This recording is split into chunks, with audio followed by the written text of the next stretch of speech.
बिस्मिल्लाहिर्रहमानिर्रहीम। लाखों करोड़ों दुरूदो सलाम मोहम्मद मुस्तफ़ा सल्लल्लाहु अलैहि वसल्लम और आले मोहम्मद पर।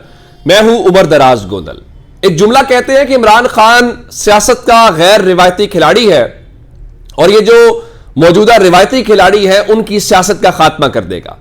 राइट नो मुस्लिम लीग नून और पीपल्स पार्टी के लिए सिचुएशन ये है कि आगे गड़ा है और पीछे खाई है, और ये किसी और ने नहीं, खुद उन्होंने गड़ा खोदा, खुद ही खाई खोदी। अब उन्होंने फैसला करना है कि गिरना उन्होंने गड़े में है या खाई में है, और इसमें क्रेडिट जाता है पाकिस्तान के लोगों को, क्योंकि हमें बताया गया था कि देखिए अब हमने मर्जी की तैनातियां कर ली हैं, आर्मी चीफ हमारी मर्जी के तैनात हो गए हैं, चीफ जस्टिस जो है सत्ते खैरा हैं काजी फायज ईसा साहब के होते हुए, तो हम तो हुकूमत जीत के आ रहे हैं, इलेक्शन जीत के आ रहे हैं, तो उसके बाद हम तिया पांचा कर देंगे, इमरान खान के साथ हम ये कर देंगे, और बस अगले इतने साल का प्रोजेक्ट और प्लान आ गया जो सोहेल वड़ाइस ने हमें बताया था कि बांग्लादेश मॉडल आया अगले 10 साल के लिए। लेकिन फिर पाकिस्तान के लोगों को एक मौका मिला 8 फरवरी को, उन्होंने बांग्लादेश मॉडल की भी जई तई फेर दी, और तमाम बाकी भी जो प्लान्स थे उन्होंने, जो इमरान खान के बकौल लोगों ने वोट नहीं डाला, लंदन प्लान का बेसिकली वो कबाड़ा करके रख दिया। अब खबर सुन लीजिए, अब ये फंस गया बहुत बुरी तरह। कैसे बुरी तरह? आज पाकिस्तान तहरीके इंसाफ ने एक बड़ी मूव खेली, और बड़ी मूव क्या थी? मैंने आपको खबर दी थी कि बैरिस्टर गौहर का लियाकत बलोच साहब का राब्ता हुआ है। आज रऊफ हसन ने बाकायदा एक प्रेस कॉन्फ्रेंस की और कहा कि हमने फैसला यह किया है कि हम खैबर पख्तूनख्वा के अंदर जमात इस्लामी के साथ इत्तेहाद करेंगे, और उसको छोड़ के उसके बाद हम जाएंगे पंजाब और विफाक में, और पंजाब और विफाक के अंदर हम ये करेंगे कि वहां पे जमात इस्लामी के साथ जो है हम इत्तेहाद करेंगे, और यूं इस तरह से हम आगे चलेंगे। और जमात इस्लामी और तहरीके इंसाफ ने आपस में कमेटियां भी तश्कील दे दी। 3 रुकनी कमेटी थी जिसमें बैरिस्टर गौहर थे, आजम सवाती, अली अमीन गंडापुर, जमात इस्लामी की जानिब से लियाकत बलोच और प्रोफेसर इब्राहिम और इनायतुल्लाह खान शामिल थे। अब ये ऐलान होना था कि जनाब वो ये करने जा रहे हैं, तो उसके बाद क्या हुआ? उसके बाद ये हुआ कि 2 नशिस्तें खैबर पख्तूनख्वा में जमात इस्लामी जीती हुई थी।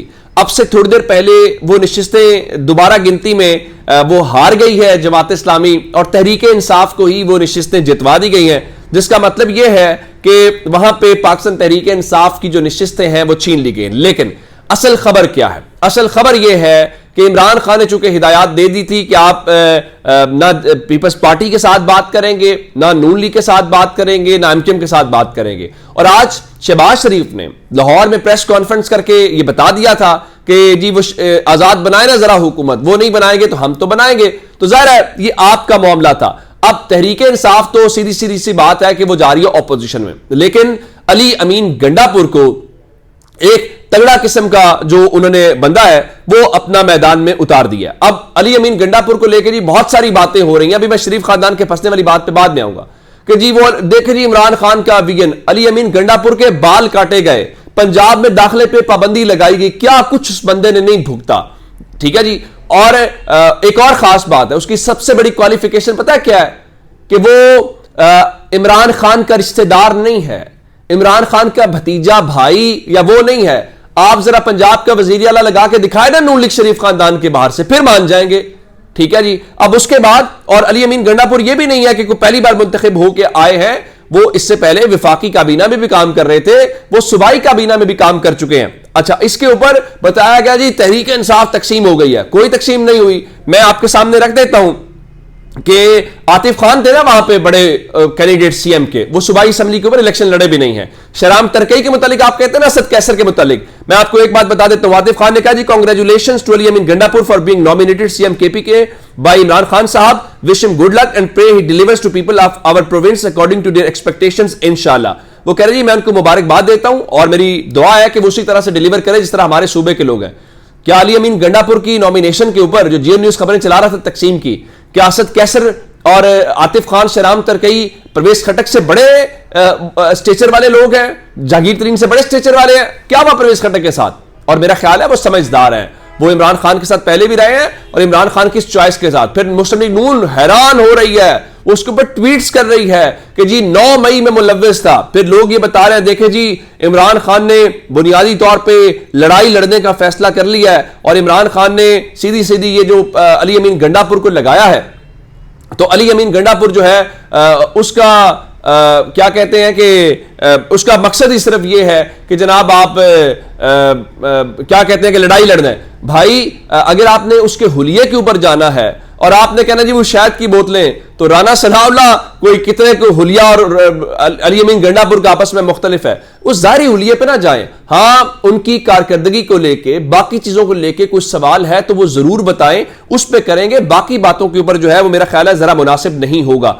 अब आते हैं इस सिचुएशन के ऊपर कि मुस्लिम लीग नून और पीपल्स पार्टी कैसे फंस गए हैं। एक आप जानते हैं कि मुल्कगीर एहतजाज हो रहा है, धांधली के ऊपर आलमी आवाजें उठ रही हैं और ये क्या कर रहे हैं कि कभी किसी को जितवा देते हैं, कभी उसको जितवा देते हैं। एक तो मैं आपको खबर दे देता हूं कि 16 फरवरी को इस्लामाबाद में पहला धरना होने जा रहा है और यह धरना जमाते इस्लामी जो है करने जा रही है। अब वो धांधली के खिलाफ है, लेकिन अब ये फंस कैसे गए। अब आप जानते हैं कि पीपल्स पार्टी की सेंट्रल एग्जीक्यूटिव कमेटी का इजलास था जो कल भी चला और आज भी चला।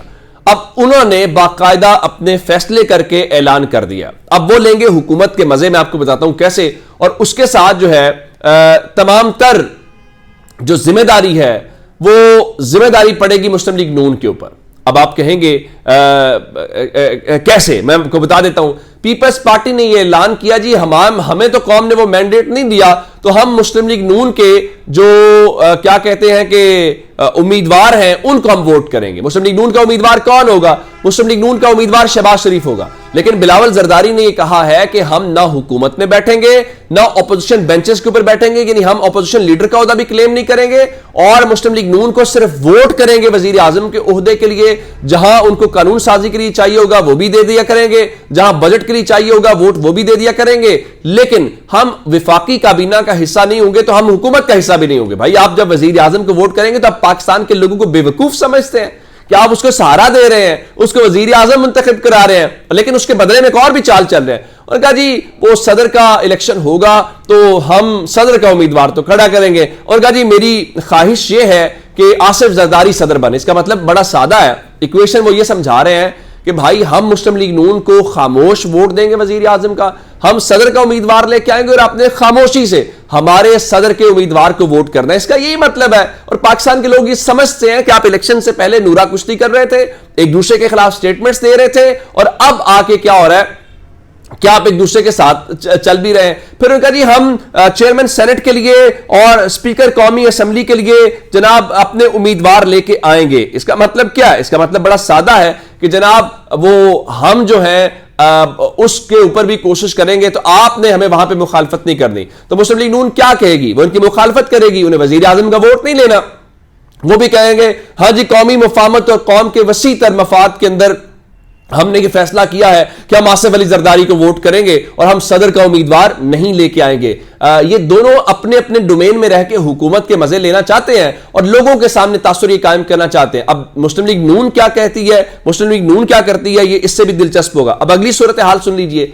अब से थोड़ी देर के बाद एक इजलास हो रहा है इस्लामाबाद के अंदर जो चौधरी शुजात हुसैन ने तलब कर लिया है, और उसमें पीपल्स पार्टी भी मुमकिन तौर पे होगी, उसमें मुस्लिम लीग नून भी होगी। यानी आप यूं समझिए कि पीडीएम का इजलास एक इस्लामाबाद के अंदर होने जा रहा है जिसमें अहम फैसले होंगे। फजलुर रहमान जो है सदर बनने का ख्वाब लिए हुए थे, उनका ख्वाब तो टूट गया।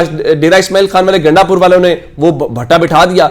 इस वक्त इजलास चल रहा है। अब देखते हैं कि फजलुर रहमान क्या ऐलान करते हैं। और मैं सिर्फ इतना आपको बता दूं कि बाकी सारी बातें अपनी जगह के ऊपर हैं। फजलुर रहमान साहब जो है वो हुकूमत के बगैर रहना उनके लिए बहुत एक मुश्किल काम है। अगर कोई ये कहे कि जिस तरह मछली पानी के बगैर नहीं रह सकती, उस तरह फजलुर रहमान साहब जो हैं वो हुकूमत के बगैर नहीं रह सकते। लेकिन अब वो क्या गवर्नमेंट से लेते हैं, क्योंकि पीपल्स पार्टी कहेगी। और एक और भी तारीख जरा देखिए, हो सकता है कि एमकेएम और दूसरे फजलुर रहमान साहब उनके साथ बैठ जाएं, लेकिन मेरे ख्याल ये तारीख की वाहिद असेंबली होगी जिसमें ज्यादा अरकान अक्सरियत जो है वो होगी ऑपोजिशन की। यानी आप यूं समझिए कि अगर तहरीक इंसाफ को अगर रिजर्व सीटें ना भी मिले तो इसका मतलब यह है कि उनके तकरीबन 92 के करीब उम्मीदवार हैं नेशनल असेंबली में। पीपल्स पार्टी 54-55 सीटें हैं, अभी उनको रिजर्व सीटें भी मिलनी है। तो कर करा के 150 के करीब लोग जो हैं वो ऑपोजिशन के बेंचेस के ऊपर होंगे और बाकी जो है वो गवर्नमेंट के बेंच के ऊपर होंगे। मुझे ये बताइए इस गवर्नमेंट की हैसियत क्या होगी और इस गवर्नमेंट को आप किस तरह से दुनिया के सामने रखेंगे। इसीलिए इमरान खान कह रहे थे कि देखिए आप जो है वो साफ शफाफ इलेक्शन कराएं। टेक्निकली एक ही मामला होना चाहिए था कि पाकिस्तान तहरीक इंसाफ अक्सरियत के अंदर है और उसको हुकूमत बनानी चाहिए थी। लेकिन यहां प्रॉब्लम क्या है? प्रॉब्लम यह है कि जस्टिस काजी फायज ईसा साहब ने जो फैसला सुनाया वो फैसला एक काला फैसला है। आज मुल्क की सबसे मकबूल जमात अपनी मखसूस सीटें सिर्फ इस वजह से, जिनको लोगों ने मुंतखब किया, उनको लोगों ने वोट दिया, लोगों ने उनको पजीराई दी, लेकिन मेरे काजी साहब का एक ऐसा फैसला है जो उनको मखसूस सीटें, इसका कसूरवार कौन है? क्या काजी फायज ईसा साहब अपनी इसके ऊपर बताएंगे अपनी तारीख के अंदर कि मुल्क के लोगों की चॉइस के वो खिलाफ गए? जो मुल्क के लोगों की चॉइस थी, जिसको लोगों ने सबसे ज्यादा वोट दिया, उसको अकलियत कैसे वो बदल गए? इसलिए कि वो मखसूस सीटें नहीं ले सकते थे। और उसका जिम्मेदार कौन है? सुप्रीम कोर्ट है। आप कहते जी हम पाकिस्तान तहरीक इंसाफ के पार्टी इलेक्शन से मुतमईन नहीं है, आपको बल्ले का निशान दे रहे हैं, लेकिन आपको इलेक्शंस होने के बाद फौरी तौर पे हफ्ते 10 दिन के अंदर अंदर इंट्रा पार्टी इलेक्शंस करवाने हैं। आज रऊफ हसन साहब ये बता रहे थे, वो क्या बता रहे थे? उन्हें बताया जनाब के इमरान खान ने कहा है कि जितनी जल्दी हो आप इंट्रा पार्टी इलेक्शंस करवा लें, क्योंकि मार्च के अंदर आगे सेनेट भी चलना है। और आज जस्टिस काजी फायज ईसा साहब वकीलों से उलझ रहे थे। अब जाहिर है उन्हें वो चीजें हुआ क्या कि चीफ जस्टिस ने सवाल का जवाब न देने पे कहा, इकराम चौधरी साहब बड़े सीनियर वकील हैं उनको, कि अदालत का कुछ तो एहतराम करें। जिस पे इकराम चौधरी ने काजी फायज ईसा साहब को जवाब दिया, बतौर वकील अदालत भी मेरा एहतराम करे। जिस पे चीफ जस्टिस बोले अखलाक तो खत्म ही हो गया है। जिस पे इकराम चौधरी ने कहा वकालत करते हुए 35 साल हो गए हैं, आप समझते हैं अखलाकियात सिर्फ आपको ही आती हैं? बार का सीनियर रुकन हूं, मुझे भी इज्जत दी जाए। उसके बाद चीफ जस्टिस क्या कर सकते थे? उन्होंने उसके बाद उस सीनियर वकील को, इकराम चौधरी जो तल्ख कलामी जिसके साथ हुई, उसको यह कहा कि आप रोस्टम से हट जाए। अपना बहुत सारा ख्याल रखिएगा। खुदा हाफिज।